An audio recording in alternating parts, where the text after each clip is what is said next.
Bismillahirrahmanirrahim. Pesan Ustadz Ariful Bahri untuk yang akan melaksanakan umroh. Apa pesan Nabi kepada kita bersama?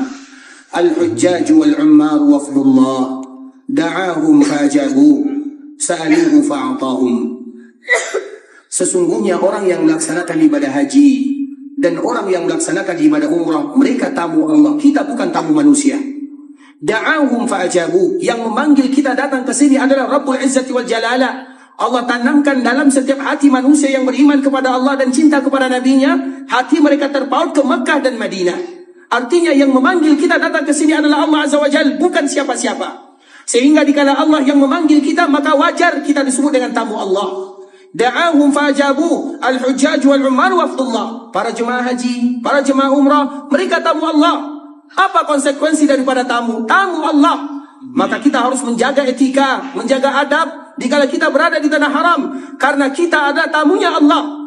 Kemudian apa lagi ikhwatul Islam? Da'ahum fa'ajabu, yang memanggil kita datang ke sini adalah Allah. Kemudian kita menjawab seruan Allah dengan kalimat yang sangat mulia.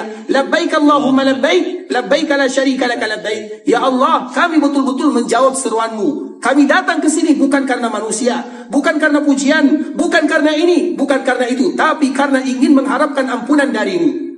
Kemudian apa kata Allah Subhanahu wa taala, atau apa janji yang diberikan oleh Allah kepada hambanya yang datang melaksanakan ibadah haji dan umrah? Sa'aluhu fa'atahum. Maka mereka yang datang melaksanakan ibadah mulia ini, mereka sebagai tamu Allah, mereka berdoa, mereka meminta, dan setiap doa dan permintaan mereka pun dikabulkan oleh Allah Subhanahu wa taala. Dan semoga Allah kabulkan doa dan permintaan kita semuanya. Tinggal bagaimana kita bisa mau meminta atau tidak. Banyak di antara kaum muslimin, ketika mereka datang ke kota Madinah, mereka lupa meminta kepada Allah. Mereka lebih banyak meminta KFC, meminta McD, meminta yang lainnya. Banyak di antara kita yang lebih rela antrian berjam-jam di luar, tapi jarang di antara kita yang rela antrian meminta kepada Allah Azza wa Jalla. Kita tinggal datang ke masjid, duduk di sana, sholat 2 rakaat, kemudian berdoa kepada Allah. Siapa di antara kita yang selalu mengadu kepada Allah, yang curhat kepada Allah? Ini momennya. Maka Allah menyebutkan sa'aluhu.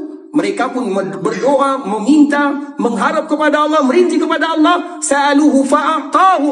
Itu janji Allah kepada semua mereka yang menjadi tamunya. Itu suatu kalimat yang sangat mulia ikhwatul Islam. Makanya dikala kita berada di sini, di antara salah satu ibadah yang dilalaikan oleh manusia adalah meminta dan meminta kepada Allah. Meminta kepada Allah, semua yang kita minta pasti dikabulkan. Tapi pertanyaannya, mana mereka-mereka yang ingin selalu meminta kepada Allah? Di antara sifat kita, wa kana al-insanu zaluman jahula. Di antara sifat kita yang pertama zalim. Di antara sifat kita yang kedua jahul, yaitu jahil. Maka di saat itulah kita mengatakan kepada Allah, ya Allah, aku datang dengan kezalimanku, aku datang dengan ketidaktahuanku. Ampunkan dosaku, mudahkan urusanku, lancarkan rezekiku. Kita sebutkan siapa kita yang sebenarnya. Nah, ikhwatul Islam, Nabi juga sallallahu alaihi wasallam menyebutkan, innallaha la yamal hatta tamal. Sesungguhnya Allah tidak pernah bosan mengabulkan doa, permintaan hamba mereka yang berdoa, yang meminta. Tapi yang bosan itu adalah kita yang bosan meminta kepada Allah. Coba kita lihat ikhwatul Islam, ketika kita duduk di dalam Masjid Nabawi, sanggup tidak kita bisa mengangkat tangan setengah jam lamanya menangis memohon kepada Allah Subhanahu wa taala? Pernah tidak kita duduk di Makkah Al-Mukarramah, kemudian kita menyebutkan semua kekurangan yang ada pada diri kita? Mana mereka-mereka yang mau meminta kepada Allah? Tidakkah kita tahu semua permintaan dan harapan itu akan dikabulkan oleh Allah Subhanahu wa taala? Bagaimana cara Allah mengabulkan? Ada di antara mereka yang berdoa, Allah kabulkan sesuai dengan apa yang dia minta. Ada di antara mereka yang berdoa, Allah kabulkan tapi dengan cara yang lain.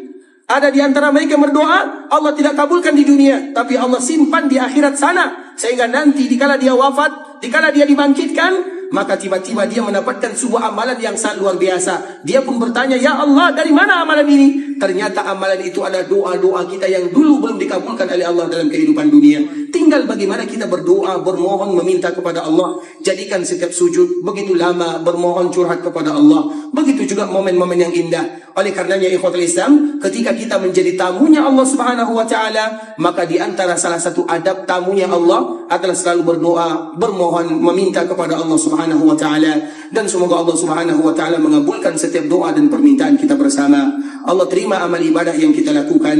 Bagi kita yang ingin melaksanakan ibadah umrah, semoga Allah Subhanahu wa taala jadikan umrahnya adalah umratan mabrura wa sa'yan mashkura wa dhanban maghfura. Kalau ada di antara kita yang ingin pulang ke kampung halamannya, semoga Allah Subhanahu wa taala berikan kemudahan dalam perjalanannya. Allah mudahkan urusannya. Allah kembalikan mereka berkumpul bersama keluarganya dalam keadaan sehat walafiat, sebagaimana kita juga selalu berharap, bermohon, meminta kepada Allah agar kita selalu bisa menjadi tamunya Allah Subhanahu wa taala, agar kita istiqamah di dalam agama Allah Subhanahu wa taala, selalu melakukan kebaikan. Dan ingat ikhwatul Islam bahwa di antara tujuan dan cita-cita kita bersama adalah bagaimana supaya kita mendapatkan umratan mabrurah. Dan kita harus tahu kalimat mabrurah artinya adalah kebaikan, karena orang yang melaksanakan ibadah umrah maka mereka akan diuji semuanya oleh Allah Subhanahu wa taala, dan di antara ujiannya apakah mereka berhasil membawa umrah itu mabrurah atau tidak. Dan kalimat mabrurah tidak diukur di sini, tapi kalimat mabrurah diukur dikala kita sampai ke kampung halaman.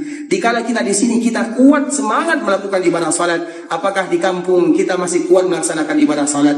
Di sini kita kuat membaca ayat-ayat Al-Quran, apakah di kampung kita masih kuat baca ayat-ayat Al-Quran? Di sini kuat kita salat sunat, apakah di kampung kita masih bisa kuat salat sunat? Di sini kuat kita berzikir, apakah kita masih bisa berzikir kepada Allah? Kalau kita bisa melakukannya, itulah namanya umratan mabrurah, umrah yang menghadirkan nilai-nilai kebaikan di dalam kehidupannya. Amin. Tapi bagi kita yang belum bisa mendatangkan, menghadir, dan semoga kita semuanya mendapatkan mabrurah. Ikhwatul Islam, kita tutup dengan doa kafaratul majlis. Subhanakallahumma bihamdika asyhadu an la ilaha illa anta astaghfiruka wa atubu ilaik. Wa sallallahu wa sallam ala nabiyyina wa habibina wa khalilina wa sayyidina Muhammadin wa ala alihi wa sahbihi wa sallam tasliman katsira. Assalamualaikum warahmatullahi wabarakatuh.